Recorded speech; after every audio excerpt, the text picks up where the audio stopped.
आज हम बात करने वाले हैं जीडीएस टू एमटीएस पोस्टमैन के एग्जाम में पूछे जाने वाले गणित के क्वेश्चनों को, जो कि इसी साल 2025 में आंध्र प्रदेश सर्किल के एग्जाम में पूछे गए हैं। Question number 31। एक बस 6 घंटे यात्रा करती है और 60 किलोमीटर प्रति घंटे की गति से दूरी तय करती है। यदि वह 80 किलोमीटर प्रति घंटे की गति से यात्रा करती है तो बस को उसी दूरी को तय करने में कितना समय लगेगा। यहाँ पर हमें दिया है समय और क्या दिया है, स्पीड, चाल। तो दोनों से हम क्या निकाल लेंगे, पहले डिस्टेंस, और डिस्टेंस निकल आएगी तो फिर उसी डिस्टेंस को 80 किलोमीटर की गति से कुल दूरी तय करने में कितना समय लगेगा, यह हमको निकालना है। जानते हैं चाल बराबर दूरी बटे समय, speed is equal to distance upon time. तो अपन यहाँ से क्या निकालेंगे, डिस्टेंस, डिस्टेंस इक्वल टू क्या हो जाएगा, स्पीड इंटू टाइम। तो यहाँ पे स्पीड कितनी दी है, 60 गुणित 6, कितना आ जाएगा, 360। यही दूरी तय करने में 80 किलोमीटर की स्पीड से कितना समय लगेगा, यह निकालना है। तो टाइम इज इक्वल टू क्या हो जाएगा, डिस्टेंस अपॉन स्पीड। डिस्टेंस अपनी निकली है 360 और स्पीड कितनी है 80, इससे जीरो से जीरो कट जाएगा। यहाँ पे 4 9 36, 4 दूनी 8, 9/2, 9/2 का 9/2 यानी कि 4.5, या इसको ऐसा भी लिख सकते हैं 4 सही 1/2 घंटे। तो सही आंसर हो जाएगा अपना ऑप्शन डी, 4 सही 1/2 आवर्स या घंटे। Question number 32। अयप्पा ने एक वस्तु 1605 रुपये में बेची और 7% लाभ प्राप्त किया। इसका क्रय मूल्य क्या था। यहाँ पे हमें दिया है, यह क्या दिया है, बेची, यानी कि यह अपना हो गया सेलिंग प्राइस, इसको बोलते हैं विक्रय मूल्य। यह हो गया अपना लाभ, प्रॉफिट, और क्रय मूल्य अपन को निकालना है। मान लेते हैं जो क्रय मूल्य कितना है, 100 है, परसेंटेज मान लो 100%। अब 7% लाभ मिल रहा है तो अपना विक्रय मूल्य क्या हो जाएगा, परसेंटेज में ही 107%। हमें क्या दिया है, 107%, यानी कि क्रय मूल्य, विक्रय मूल्य अपन को दिया है कितना, 1605 रुपये। 107% बराबर 1605, तो 1% बराबर 1605/107। इसको अपन यहाँ पे भाग कर लेते हैं, यहाँ पे कोने में 1605 डिवाइडेड बाय 107। एक बार 107, यहाँ पे 3 बचेगा, यहाँ पे 5 बचेंगे, ये कट जाएगा, फिर से 5 आएगा। कितनी बार जाएगा, 5 बार चला जाएगा। एक, इस 100 500 हो जाएंगे और 7 5 35 हो जाएगा, 5 बार चला जाएगा। 5 3 5, यहाँ पे ये सब कट जाएगा। तो 1% बराबर क्या आ जाएगा अपन का इधर, 15। तो 100% बराबर क्या आ जाएगा, 1500। और 100% ही हमने माना था, कॉस्ट प्राइस 100% है, तो सही आंसर होगा ऑप्शन नंबर सी, 1500 इसका सही आंसर होगा। Question number 41। 888 8 से विभाज्य है, साथ ही यह पूरी तरह से विभाज्य है। तो 888 जो है वो है एक सम संख्या, तो सम संख्या 2 से तो डिवाइड हो ही जाएगी, 2 से विभाज्य हो ही जाएगी। अब यहाँ पे देखते हैं 3 से होगी कि नहीं। 3 से देखने का नियम है, इनको जो संख्या रहती है उसको जोड़ो, जैसे 8 और 8 और 8, तीनों को जोड़ेंगे क्या आएगा, 24। अगर वो भी 3 से डिवाइड है तो यह संख्या भी 3 से डिवाइड हो जाएगी। तो ये 24 3 से हो ही जाता है विभाज्य, तो यह 3 से भी हो जाएगा विभाज्य। अब देखते हैं 4 से, 4 से तो हो ही जाएगा क्योंकि 8 8 8 ही है, तो 4 से भी ये विभाज्य। अब अगर 6 से देखना है तो 6 से ही विभाज्य का क्या नियम है, अगर कोई संख्या 2 और 3 दोनों से विभाज्य है तो वह 6 से भी हो जाएगी। तो इस प्रकार सही आंसर होगा ऑप्शन सी, तीनों से विभाज्य हो जाएगी, चारों से। Question number 42। निम्नलिखित कथन को पूरा करने के लिए सही विकल्प चुनें।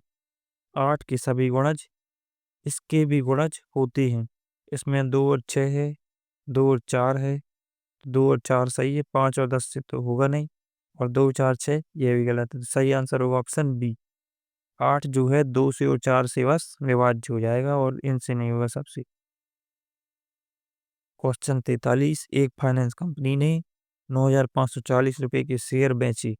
यदि प्रत्येक शेयर की कीमत 45 रुपए है तो बेचे गए शेयरों की कुल संख्या ज्ञात कीजिए। कैसे ज्ञात करेंगे? बस भाग बस देना है और कुछ नहीं करना है। बटे 45, इसको देंगे 5 से, 5 नाम 45, 5 एकम 5, 4 बचेंगे, 5 नाम 45 और 5 अट्ठे 40, यहाँ पे जीरो आएगा ये। अब इसको 9 से डिवाइड करेंगे, 9 दूनी 18, एक बचेगा, 9 एकम 9, फिर एक बचा, 9 दूनी 18। सही आंसर आएगा ऑप्शन बी, 212। क्वेश्चन नंबर 46, एक स्कूल में 600 छात्र हैं जिनमें 58% लड़के हैं। लड़कों और लड़कियों की संख्या का अंतर है। यहाँ पे दिया है लड़के कितने हैं 58%, बॉयज हैं 58%। तो गर्ल्स निकालें कितने परसेंट है। गर्ल्स निकालना है तो 100 में से इसको घटा देंगे बॉयज को। गर्ल्स निकल आएंगे कितनी आ जाएंगी 42%। अब इनका अंतर निकालना है, लड़कों और लड़कियों की संख्या का अंतर। पहले इन दोनों का अंतर निकालेंगे तो बॉयज माइनस गर्ल्स की संख्या का अंतर आएगा 16%। यहाँ पर छात्र टोटल कितने हैं 600, यानी कि 100% कितने हैं 600। तो 1% कितने होंगे 6, 1% बराबर 6 छात्र। तो निकालना कितने 16% बराबर, 16% बराबर 16 गुणित 6 कितना आ जाएगा 16 छाव 96। इसलिए बॉयज एंड गर्ल्स की संख्या का अंतर कितना होगा 96। Option number B. Question number 47, एक टेलीविजन सेट 30,000 रुपये में खरीदा गया। यदि इसे 28,500 रुपये में बेचा गया तो हानि का प्रतिशत क्या था। यहाँ पे ये कह दिया खरीदा गया यानी कि कॉस्ट प्राइस, ये है इसे बेचा गया यानी कि ये सेलिंग प्राइस हो गया। तो हानि प्रतिशत निकालना है तो हानि पहले कितनी होगी। हानि कैसे निकालेंगे, सीपी माइनस एसपी कर देंगे, क्रय मूल्य माइनस विक्रय मूल्य घटा देते हैं तो क्या आ जाएगा 30,000 माइनस 28,500 आ जाएगा 0,051, 1500। यह हो गई हानि।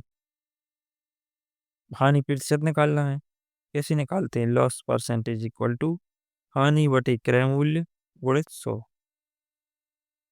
तो हानि है 1500 की, बटे क्रय मूल्य क्या है 3 है 30,000 गुणित 100, चारों जीरो कट जाएंगे, 15 दिए 5 दिए 15।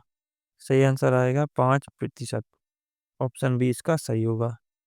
क्वेश्चन नंबर 48, रमन्ना ने एक बैंक से 10 पैसे प्रति 10 रुपए प्रति माह की दर से 5,400 रुपए का ऋण लिया। एक वर्ष के ब्याज की गणना कीजिए। हमें इस प्रश्न में क्या क्या दिया है, मूलधन, ये अपन का हो गया मूलधन, ठीक है। एक वर्ष ये हो गया अपना टाइम। तो यहाँ पे क्या दिया है 10 पैसे प्रति 10 रुपए प्रति माह। यहाँ पे दर निकालनी, अपन को दर इनने घुमा फिरा के दी हुई है। दर कैसे निकालेंगे, पहले तो 10 रुपये पे अपन को कितने पैसे लग रहे हैं 10 पैसे, ठीक है। तो 100 रुपये पे कितने लगेंगे 100 पैसे, यानी कि 1 रुपए। अपन को 100 रुपए पे 1 रुपए ब्याज लग रहा है, वो भी प्रति माह। 100 रुपये पे यानी कि 1% लग रहा होगा ब्याज, और वो भी हर महीने 1% लग रहा है। तो साल में कितना लगेगा, यानी कि 12 महीने में तो 12% लगेगा। तो यही निकालना था मेन, तो दर निकल आएगी 12%। अब बस समझाते हैं, ब्याज बराबर साधारण ब्याज बराबर मूलधन गुणित दर गुणित समय बटे 100। निकाल लेंगी, मूलधन हो गया 5,400 गुणित दर निकल आई है 12 गुणित 1/100। जीरो जीरो कट जाएंगी, 12 चौके 48 की 8, 12 पंचे 60 और 6 64, 648। क्वेश्चन नंबर 27, 36, 45, 54, 63, इनका औसत ज्ञात करना है। तो सभी को जोड़ देंगे, बटे में जितनी टोटल है उनका भाग दे देंगे। तो इनको जोड़ते हैं, 3 7 और 3 10, 6 और 4 10, 10 और 10 20 हुए, और 5 25 की 5 हासिल 2 आ जाएगी। 6 और 4 10 और 5 15 और 2 17 हुआ, हासिल की 2 जोड़ दी 17 हो गए, और 3 20 और 2 22, 22 आ गया। और ये कितनी है 1 2 3 4 5 बटे में 5, तो क्या आ जाएगा 5 चौके 20, 2 बची, बचम 25, क्या जाएगा ऑप्शन बी 45।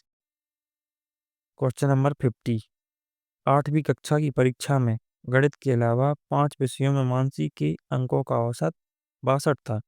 गणित सहित 6 विषयों में अंकों का औसत 65 था। उसने गणित में कितने अंक प्राप्त किए? एवरेज क्या होता है? Total of N numbers upon N, मतलब जितनी संख्या है उनका टोटल बटे में जितनी संख्या है वो, या जैसे 5 संख्या है तो उनको 5 लिखेंगे। तो यहाँ पे क्या दिया है? 5 संख्या का औसत है 62। तो यहाँ पे दिया है जैसे कि 62 बराबर टोटल है कितनी संख्या का? 5 का, बटे में 5 है। तो 5 संख्याओं का टोटल कितना आ जाएगा? गुणा कर देंगे। 5 दूनी 10, 5 छक्के 30 और 1 31। 5 संख्याओं का टोटल आ गया 310। गणित सहित 6 विषयों में अंकों का औसत 65 था। 5 विषयों का टोटल तो यही हो गया। तो 310 धन गणित का जैसे एम मान लेती है, बटी में कितने में जाएंगे? 6 आएंगे ना, 6 संख्या है, 6 विषय हैं। कितना दिया टोटल? 65। 310 धन मैथ का बराबर 6 पंचे 30, 6 36 और 3 39। मैथ के कितना आ जाएगा आंसर? 390 माइनस 310, घटा देंगे 0, 9 में से 1 जाएगा 8। तो मैथ में उसने 80 अंक प्राप्त किए। ऑप्शन डी इसका सही होगा।